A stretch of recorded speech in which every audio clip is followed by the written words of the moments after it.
Hello everyone. तो आज की क्लास में हम कॉस्ट अकाउंटिंग का लास्ट ईयर का नवंबर 24 का पेपर डिस्कशन करेंगे। हमारी बात सुन में टोटल पेपर कितने मार्क्स का रहता है? 80 मार्क्स का रहता।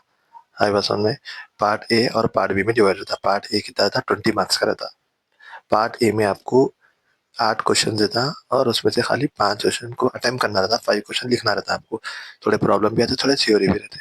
अब फर्स्ट वन जो उन्होंने बोला नोटेशनल कॉस्ट बोल के बोला, वो जो है सो आपका लेबर का हो गया। सेकंड वन जो है उन्होंने क्या बोला? इकोनॉमिक ऑर्डर क्वांटिटी बोला। इकोनॉमिक ऑर्डर क्वांटिटी क्या है? ये इकोनॉमिक ऑर्डर क्वांटिटी मटेरियल का है। फिर थर्ड वन क्या बोला उन्हें? थर्ड वन भी लेबर का पूछा। फोर्थ वन क्या पूछा? चैप्टर ओवरहेड का पूछा। फिफ्थ वन क्या पूछा? यूनिट और आउटपुट कॉस्टिंग का पूछा। फिफ्थ वन सिक्स वन क्या पूछा? जॉब कॉस्टिंग का पूछा। हमें सर जॉब कॉस्टिंग कैसे समझा? यहाँ पर आर बोल के दिया ना, आर दिया मतलब job costing. How much profit calculate, contract contract chapter का दिया कॉन्ट्रैक्ट कॉस्टिंग का। ये जो है सो प्रोसेस कॉस्टिंग का दिया। हमारी बात समझ में? इसमें से कितना भी रहो, क्या भी रहो आप, पेपर पैटर्न कितना भी रहो, ये पूरे 8 के 8 को अटेम्प्ट करो आप। हमारी बात समझ में? अब इसमें से कौन से आप पूरे 5 का टाइम रहा तो नहीं तो 5 भी ऐसा करेक्ट करिए, ऐसा अटेम्प्ट करिए, पूरे 5 के 5 करेक्ट रहना। अगर नहीं टाइम है आपके पास तो पूरे 8 के 8 को अटेम्प्ट करिए। अगर एग्जाम्पल इसमें से 2 रॉन्ग है तो 6 क्या होते? राइट आते हैं। आप ये बात समझ में? मार्क्स उतने ही मिलते, 8 लिखो या 5 लिखो, मार्क्स उतने ही मिलते। लेकिन अगर कुछ रॉन्ग रहा उसके बदले ये करेक्शन हो गया, ये करेक्ट रहा तो उसके मार्क्स आए थे। ऐसा टाइम रहा तो ठीक है।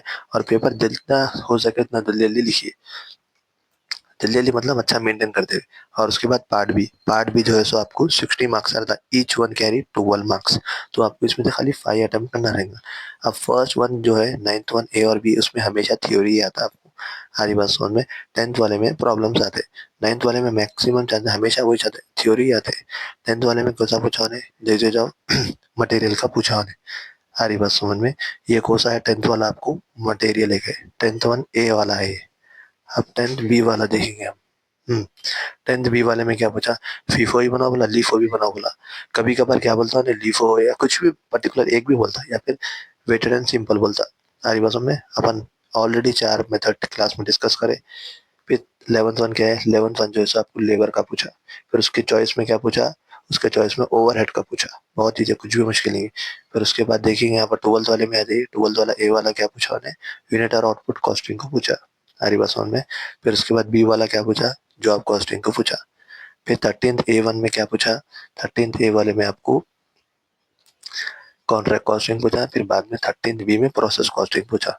हमारी बात समझ में? तो आप अगर आपके पास टाइम है तो 2 भी अटेम्प्ट करिए, अगर नहीं है टाइम तो जल्दी जल्दी स्पीड में करिए। ठीक है। और ऐसा अटेम्प्ट करना कि मेरा आंसर सही रहता है, ऐसा जल्दबाजी नहीं, कोई गलती नहीं, काट कूट नहीं। सारी बात समझ में? और एक बात, जो थ्योरी आंसर है आपके एलएक्यू में 12 मार्क्स में, ये कम से कम आपका 4 पेजेस का रहना। हमारी बात समझ में? तो जब जाके आपको 12 11 मार्क्स मिलते, कम से कम 4 मार्क्स का 4 पेजेस का तो भी रहना। ये एलएक्यू दिख रहा, 4 पेजेस या 3.5 3.5। हमारी बात समझ में? और प्रॉपर तरीके से प्रोफार्मा याद करके दिए हर एक चैप्टर का। हमारी बात समझ में? और प्रोफार्मा पहली बार स्केल पेंसिल से और ब्लैक पेन का ज्यादा यूजेज होना, खाली इसमें ब्लैक पेन ही होता, ब्लू पेन कुछ भी दूसरा यूज नहीं होता। और प्रोफार्मा अच्छा याद करिए, कभी कभी प्रोफार्मा फॉर्मूले लेबर के कंफ्यूजन हो आते। ठीक है। हर चीज अच्छे से अच्छा याद करके जाइए, प्रैक्टिस करिए, जितना हो सकता है प्रॉब्लम्स की प्रैक्टिस करिए। हरी बात समझ में? और टाइम वेस्ट मत करिए जरा भी। अभी भी टाइम है, अभी भी कर सकते हैं आप। और एग्जाम में कुछ भी हो जाने तो पेपर पूरा अटेम्प्ट करके आना है, कुछ भी छोड़ना नहीं है। हमारी बात समझ में? तो ये था आज की क्लास का पेपर एक्सप्लेनेशन। अगर कुछ भी डाउट रहा कमेंट में बोलिए, और कुछ एक्सप्लेन करना रहा तो